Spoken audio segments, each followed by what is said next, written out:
So in my latest video, the recap from Arlington, some people got mad about me voicing my displeasure of Tomac's pass on Roczen. Not really. Only one person did, but there was definitely some disagreements, I would say. Okay, now, before I get into the video, yes, I said it was a cross jump last time. Yes, I put cross jump in the title. And if I don't say this, then I'm just going to get more people saying this, and it's everywhere on the internet.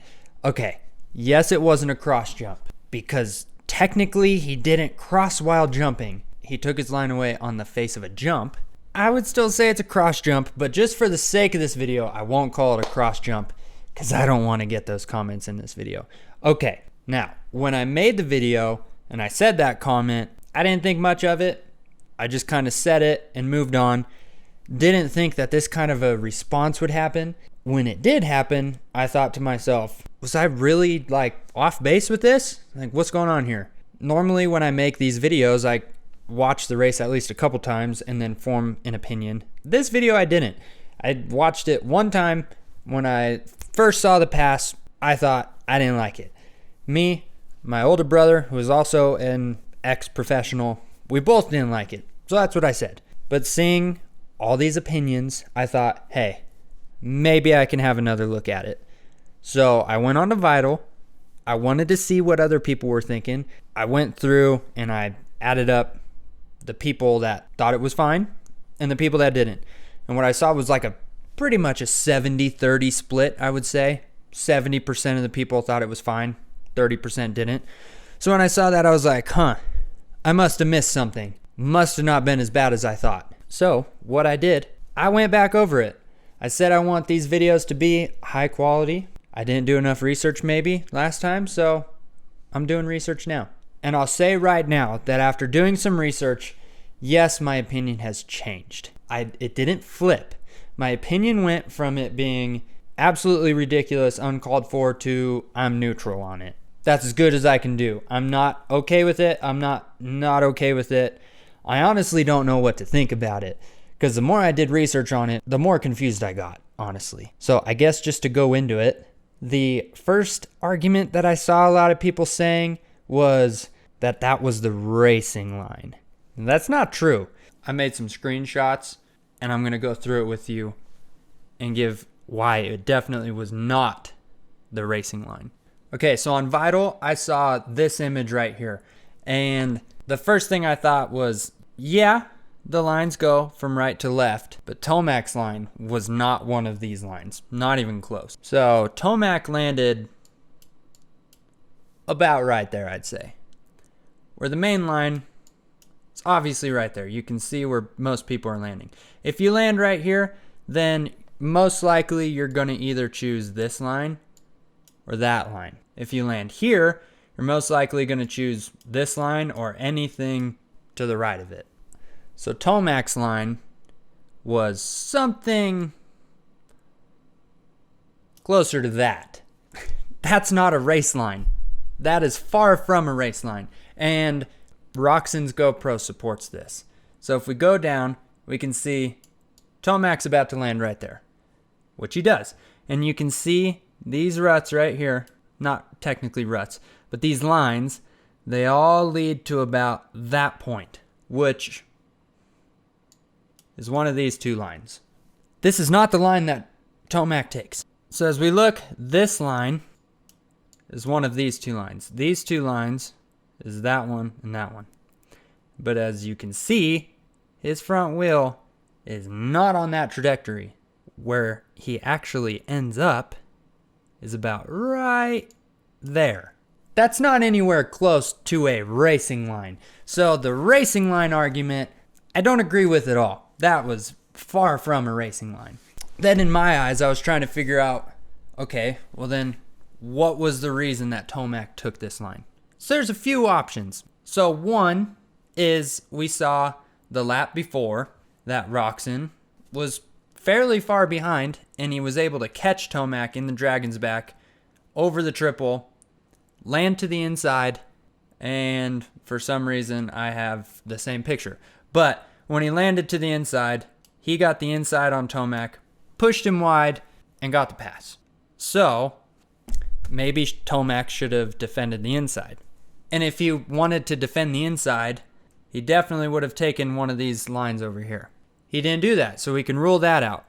And the reason he might have ruled that out is because if you defend the inside, you have to single the first jump and then go single double.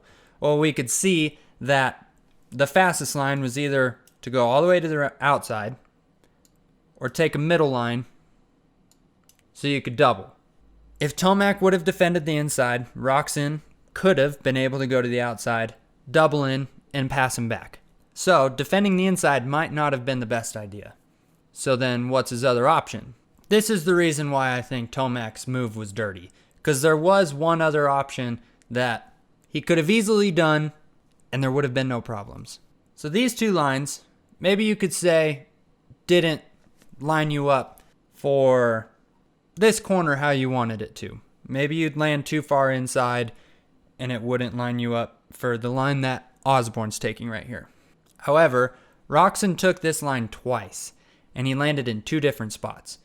So he's taking that line in this one and he's landing to the inside. And then this other lap, he's taking that same line, that's where he's going off on the face of the jump, and he's landing all the way to the outside. So by taking these two lines, you can really decide where you want to land. You can land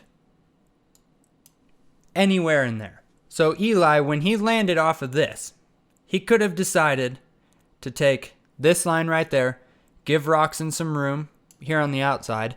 Yes, he may have cross-jumped him at that point. However, the distance is that much. Roczen is a good enough rider to know that, hey, he might come over. I just need to let up a little bit so we don't hit in the air. And that would have been the safest option. Tomac gives Roczen a little bit of room, still lands where he wants to land, knowing that Roczen had to let up a little bit so that they didn't hit in the air. But for some reason, Tomac didn't think that. Tomac thought, I need to cut his line off. And the reason I think that is because if he thought that Roczen was far enough behind him for him to be able to take a line like that and not hit him, he would have never taken that line. He would have hit one of these other two, landed where he needed to land, and that would have been the end of the story. He knew Roczen was right there, and he knew that he had to cut his line off. Now, was it dirty? I don't know. Was it aggressive? Definitely. It was very aggressive. So from there, you can decide one way or the other if it was dirty or not. I can see both sides. That's why I'm taking a neutral stance now. The stance I probably should have taken in that video. But there was definitely more that needed to be delved into, if that's a word. I don't even know if that's a word. The one thing I've been seeing online, and it's with everything, is that people are attacking people personally, saying, oh, you're a snowflake if you think that this was dirty riding. Oh, you must not be a racer if you think that was dirty. I was called a bitch. You don't need to get personal with it. It's a race. Yeah, I think that people might get too attached to a certain rider. They may not like a certain rider. I have voiced displeasure with Tomac before, and maybe that's the reason why I reacted the way that I did. You might love Tomac. That's why you think the pass was 100% clean. Roczen may be your favorite rider, and maybe that's why you think this pass was completely dirty. I think we can find a middle ground, though, and just say that this pass is not so clear-cut. Yes, it was dirty. No, it was not dirty. That's all I really wanted to say. Main point, don't attack people personally for their opinion. That's what liberals do. And I'm sure most of us are not liberals. That was a joke if you are. There's one other video that I want to make talking about a detail in the Triple Crown. I'll make that in the next couple days. Then obviously there's, I don't even know, Atlanta recap. I think that's what's next. Hope I didn't lose any of you guys in my last video sounding like a little baby. And yeah, I'll see you in the next video. Bye.